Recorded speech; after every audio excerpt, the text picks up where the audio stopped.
Hi, welcome back to Desired Foods, and today if you want to know how to make this roti, stay tuned.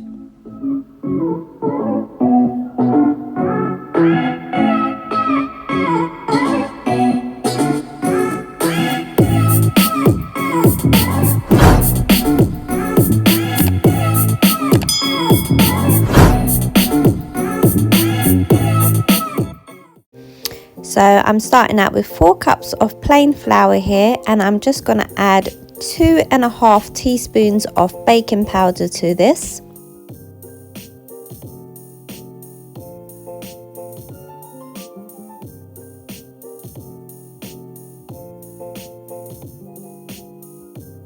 Then I'm going to add 2 teaspoons of brown sugar. Now you're just going to give that a mix till everything is combined together. So here I have 1 cup of milk and 1 cup of water. This is lukewarm and I've just mixed them together, and then I'm just going to gradually add this to my mixture. Now you can just use plain water, but I find that the milk and water mixture together makes it a much more soft and silky roti.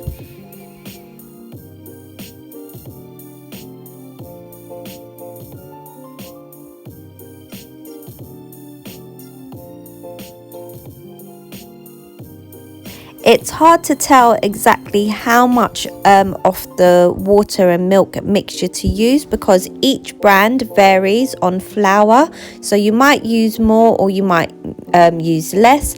So basically just use it till you combined all of the mixture together and you bring it together to start kneading. So the flour that I'm working with today is not the usual flour that I actually use. So it is tending to be a lot more harder to bring together, but normally it's very soft, but this is the first time I'm using this flour. So now I'm just going to add some oil to the mixture, and then I'm just going to use a punching down technique just to put that all into the dough.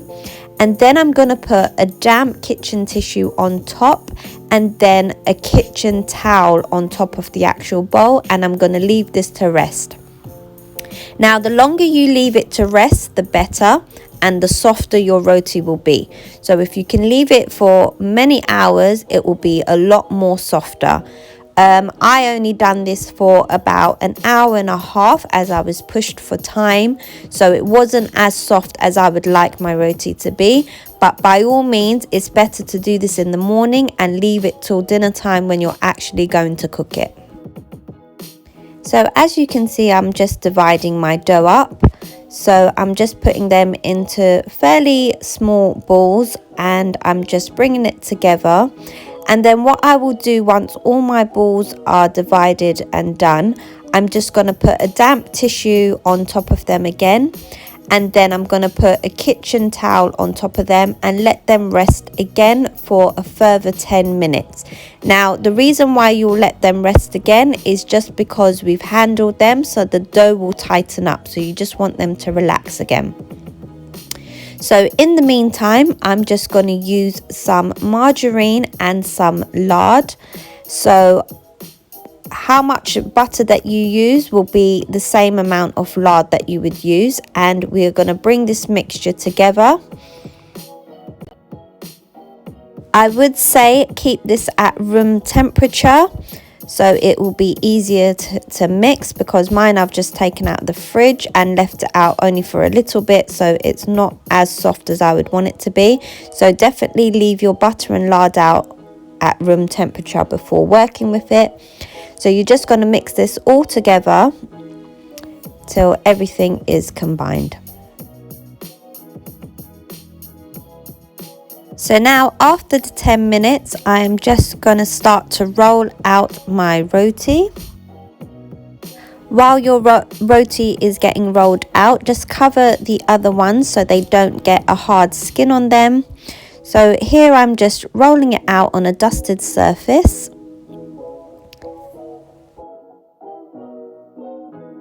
So now I'm just going to use the butter and lard mixture, and I'm just going to spread it on liberally onto the roti. And then you're just going to put a dusting of flour, and then you're just going to make a slit from the middle and roll it round. Now what you're going to do is just get the ends and tuck it in and then bring it down. So I will show you this again.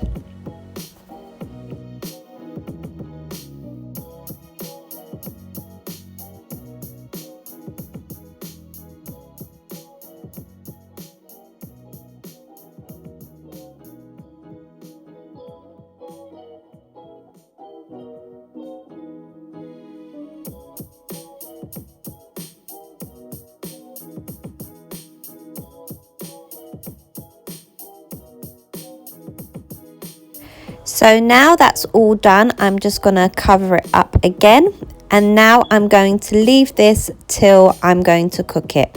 So that was about an hour. So after resting it for an hour, I'm just going to start to roll out my roti now, and this will be ready to fry. So you don't want to roll it out bigger than your actual tower that you're going to cook it on. So I'm doing it a fairly large size, but it will be smaller than my actual tower that I'll cook on.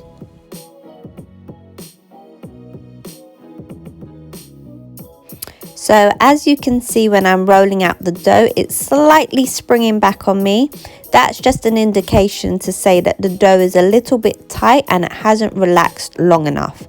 So the gluten in the actual wheat hasn't relaxed long enough, so it springs back on you slightly. So as I suggest, you leave for an hour at the starting once you've made the mixture. Then once you roll it out and you've made your balls, you leave that to rest for 10 minutes. Then when you put your lard and your butter mixture in there, that is the time that you leave your roti to rest for the longest time that you possibly can. Because while you're resting it with the lard and butter in there, the lard and butter is getting into the dough, making it softer. So then you'll have a lot more silkier and softer roti.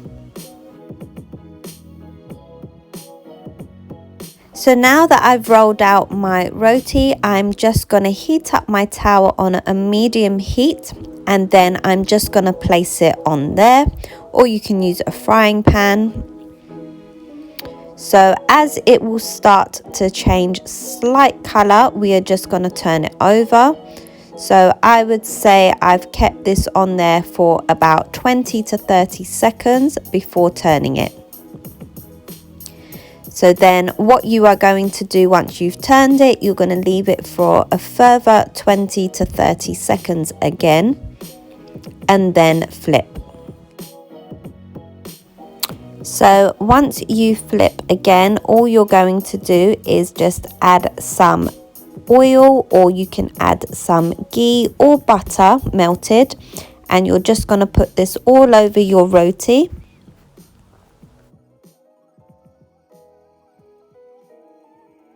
Once you have done that, you are just going to flip it again and repeat the process on the other side.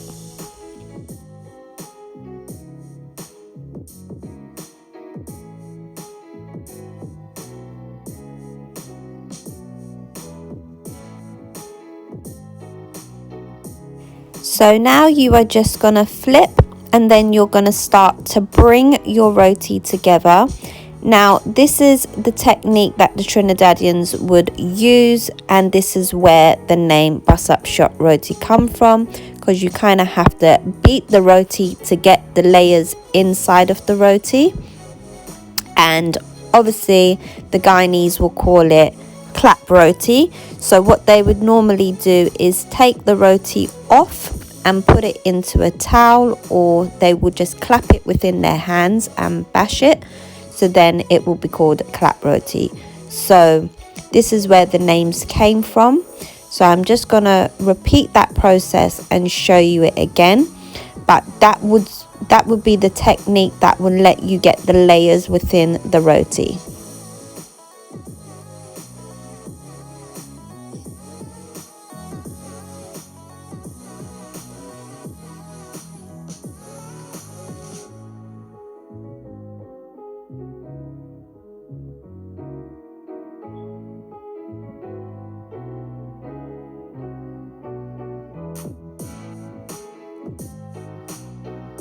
So I'm just bringing that together, and as you can see, the layers are forming, and this is just a nice soft roti. Not as soft as I would like it to come out, but it's just the flour that I'm using. So I will just repeat that process again and show you.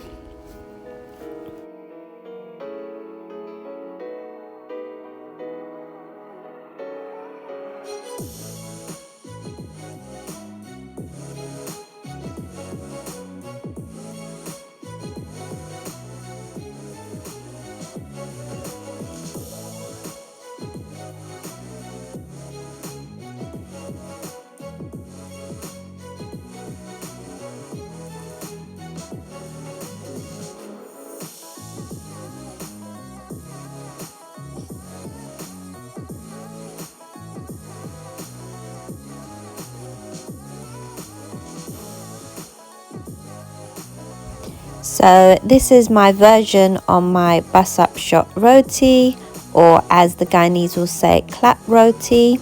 I'm just going to show you now. Can you see the layers that it's created? And it's just nice, soft and silky from that water and milk. I hope you've enjoyed this video, and don't forget to give it a thumbs up. And if you haven't subscribed to my channel, don't forget to subscribe, and I'll see you in the next video. Bye.